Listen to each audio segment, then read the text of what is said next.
in the international political sense.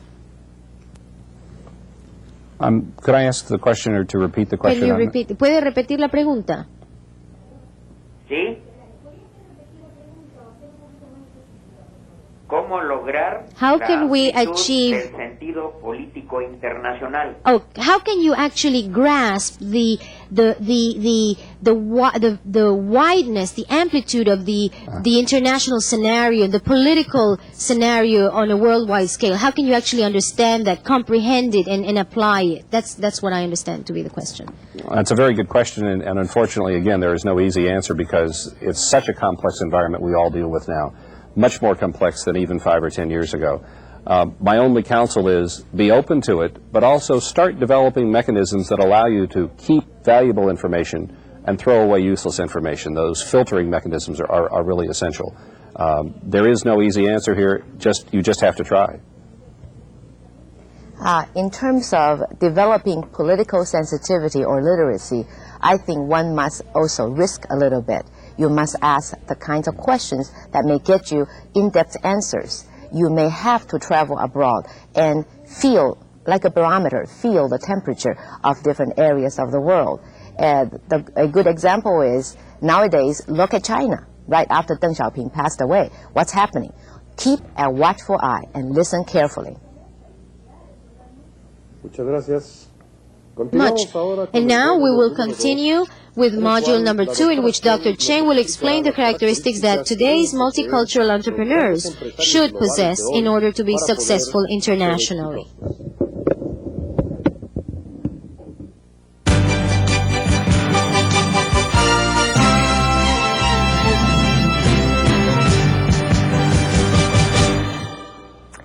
It gives me great pleasure to participate in the discussion of the topic of the new entrepreneur. First, I want to take a moment to thank Dr.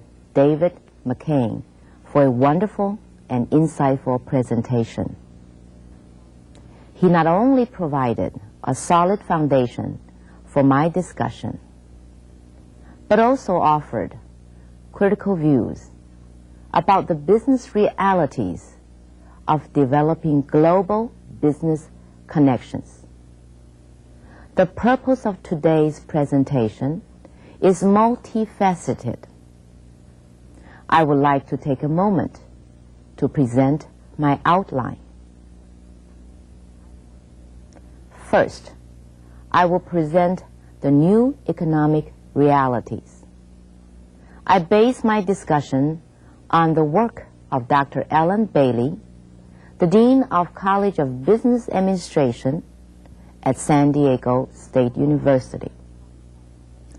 Dr. Bailey talked about the old rules of doing business and the new rules of doing business. Next, I will discuss the importance of the 3 C's: concept, competence, and connections, which are necessary in global transactions. The 3 C's came from Professor Rose Beth Moskanter's book entitled The World Class.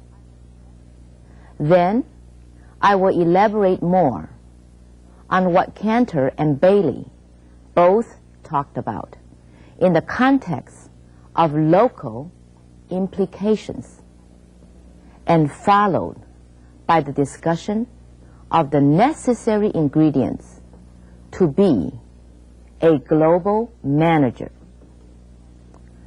Next, I will describe to you the social and religious implications for global communication and explain to you what I mean by my 3 C's, namely cross-cultural communication competence.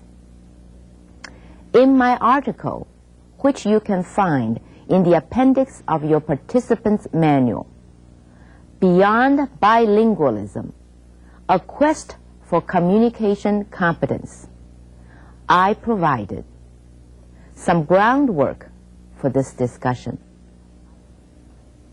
Then I will discuss the social, cultural, and religious implication in developing global understanding and cross-cultural communication. Following the discussion on the social cultural competence, I will then present a number of case studies to illustrate the potential barriers for communication and transaction. Finally, I will present some working strategies that might be helpful for an audience in furthering your goals of multinational, cross-cultural business ventures and gaining a competence and competitive edge. I will then offer some concluding remarks. The first point on the subject of new economic realities is globalization. As the globe faces the 21st century and countries become borderless and boundaryless, challenges for doing business across the globe become more intense. Many companies are multinational, with a working staff of multilingual multinationals. The second point of the new economic realities is the emergence of regional blocs. For example, the Greater China concept includes Taiwan, Hong Kong, and the People's Republic of China. These regional blocs tend to share similar interests and background and can work together to strengthen their economic power and influence. They also serve to provide mutual alliance and assistance for group solidarity. The third point is that there is more emphasis placed on quality and price. Consumers are more educated today and demand the quality of merchandise and services. They also have far more choices in their selections. This tendency forces manufacturers to look at quality of products and the cost factors. This also forces us to take a look at the fourth point, which says old rules which rely on local capital and a local workforce are not effective anymore, and new rules must be created. The new rules are concept, competence, and connections. We need to grasp the notion that the world of information has become readily available at our fingertips. The touch of a key may lead us into a world of unknown. Thousands of pieces of information can be obtained if we surf the internet. The email system has increased communication in ways that we could have never imagined. Today's technology affords us the capability to retrieve information at rapid rate, resulting in fast decision-making and exchanges. You can receive a fax that is dated tomorrow, today, from India. You can also sit in your office and sign a tomorrow's contract today and have it faxed to Singapore. It is because of this rapid rate and abundance of information that many of us feel powerless when faced with such an explosion of information and opportunities. So, having access to best and current knowledge is essential. Furthermore, decisions are made on the spot. Deals are transacted via email. Face-to-face meetings may turn into telephone conferences and teleconferences via satellite. All of us make the 3 C's more imperative. Dr. Moss Cantor put it aptly when she advocated the notion of the 3 C's. Let me elaborate on the 3 C's. The first C is concepts. Developing concepts that are global in view and practical in use. The quest for concept building is based on getting the best and the latest knowledge and ideas. Keeping current is the key. Knowledge about folk and cultural practices are necessary. Understanding the standard modes of operation in a different country is critical. Information about proximity, time concepts, and nonverbal interaction are essential components of any cultural lesson. Individuals must respect the folk practices of any country or region. For example, in China, most people take a lunch break and a nap before resuming their duties, while in the United States, often meetings are set up at 12 or 1 o'clock. In Southern Europe, European countries, 2 to 4 in the afternoon may not be hours for conducting business. Religious beliefs may also dictate the behavior of various groups of population. For example, in some Arab nations, talking to a woman is not considered appropriate. Certain religious practices make certain days of the week or month suitable or unsuitable for meetings or business transactions. In many parts of Asia, the celebration of the Lunar New Year is important, and many businesses will have 2 weeks to a month break. Making appointments during the Lunar New Year can be a great challenge, since it is not feasible to conduct business. Salary practices also differ in that the employees are sometimes paid up to 14 months of salary for a 12-month period. The 2 extra months is considered bonus. Gift giving can also be tricky. Gift giving is viewed, in general, as a friendly gesture. However, certain gifts can be considered offensive. For example, white flowers are used primarily in China as funeral flowers, while red flowers are used for weddings and celebrations. Sending a bunch of white flowers to someone may be viewed negatively. Additionally, greeting habits and food practices can also be challenging. Empty plates may mean the host did not order enough food.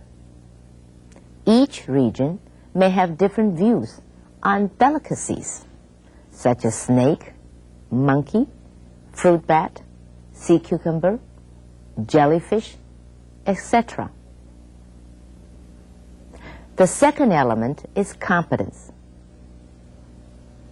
It is the ability to operate at the highest standards of any place, anywhere. Built into this element is also the cost consideration and competition. Next is connections. To nurture and develop the best relationships, which provides access to the resources of other people and organizations around the world. Know the right person is still applicable in this global environment. Local implications include making local communities dynamic as thinkers, makers, and traders. Thinkers who are specialized in concepts, makers who are specialized in executing competence, and traders who are specialized in making connections. Communities need to further invest in innovation, which provides new concepts, in education, which produces competent workers, and in collaboration, which promotes global connections. Drs. Bailey and Cantor both emphasize the need to improve education, to be more innovative, and to be a team player. So, what are the ingredients of a global entrepreneur? The global entrepreneur needs to be someone who is knowledgeable in understanding the new economic context, in understanding the social and political context. Two examples are illustrative of my points. The recent problem Disney had with China was due to the lack of political understanding that a Dalai Lama from Tibet is a controversial figure in China.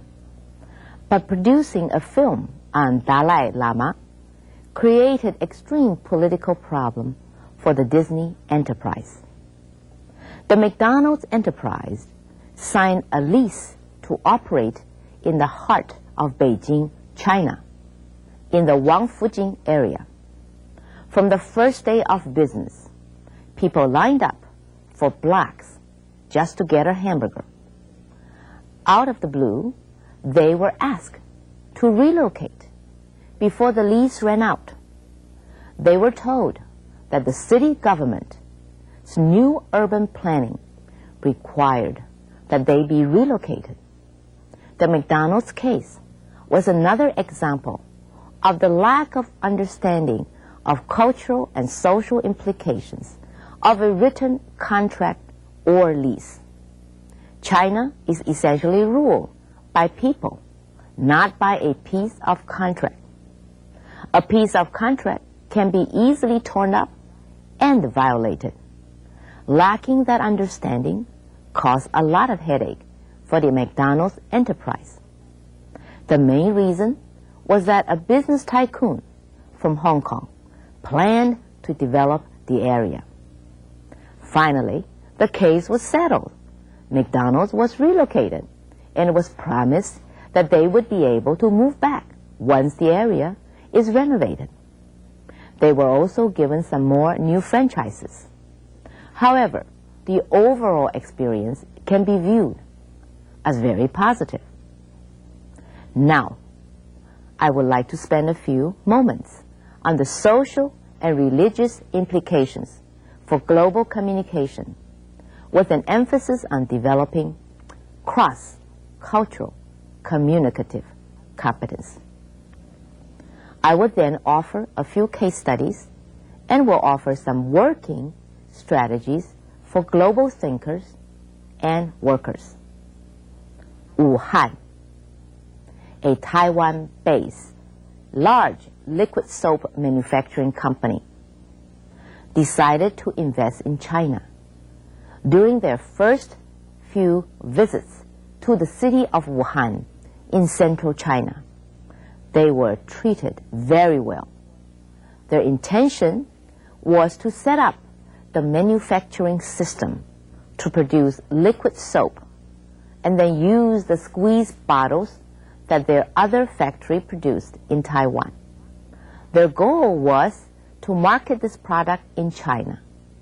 They were given permission to ship the bottles to China through a third region, Hong Kong, and that the bottles were considered parts and there would not be any tax on the bottles.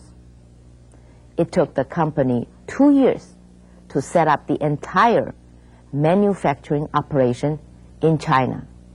Then they began to sell their liquid soap. They hired workers and managers, trained them, built the factory, the offices, the dormitories, the cafeteria, and set up the personnel and payroll system. Less than a year after the company was in full operation, the policy of no tax was changed. The tax incentive was removed. The president of the company was told that the bottles had to be taxed, and the order came from the central government. The tax office would not allow them to get the bottles until they paid the high taxes. Meanwhile, the liquid soap was being produced without having bottles to contain it. The company gave up their operation and gave the facilities to the local government. This business venture was a failure, mainly because the president of the company did not realize that policies can change very rapidly, and there was no legal process to introduce new bills or laws to protect them. The business operations in China are at the mercy of the policy makers, and they have no control of the situation. Beijing, China, Jia Thai Group, a subsidiary of CP Group based in Thailand, has had a huge success in China. The initial investment in China, approximately 10 years ago, was around US $200,000. They specialize in chicken feed and chicken farms. They reinvested their profits from their initial investment into other businesses. Currently, they hold 20 joint ventures with China. They gave many scholarships to the Chinese students, participated in social and community activities, sponsored programs on television, and created a strong and visible image in China. Over the past decade, they not only gained the trust of the government and the people, but also have earned their respect. Their success factors can be summarized as the following main points. Number 1, linguistic and cultural sensitivity. The CP Group from Thailand is owned largely by Chinese Thai. They know the language and the culture. 2, that they develop a long-term investment perspective, which won the trust of the Chinese government. 3, they worked with local people and developed a long-term relationship with them, and also employed them as part of their staff. 4, they reinvested their profits in other projects, which indicated their sincerity in continuing their relationship with China, and not a one-shot deal. 5, they understand the political structure. Tax incentives may be removed, lawsuits are not common, and there is no retroactive compensation for damage. They also understand that government interference are to be expected. Now, I would like to offer some working strategies to gain a competitive edge. The first and foremost is the need for team building. The concept of team building is not new, but the composition of the team may be a bit different. Key elements for the selection of team members may include language abilities. Bilingual skill is very helpful when conducting businesses in an area where English is not commonly used. Communication skills. Basic skills in communication are essential so that there is no miscommunication and misunderstanding. Cultural knowledge. Understanding the cultural nuances of the people will help in facilitating communication and business interactions. Critical thinking abilities.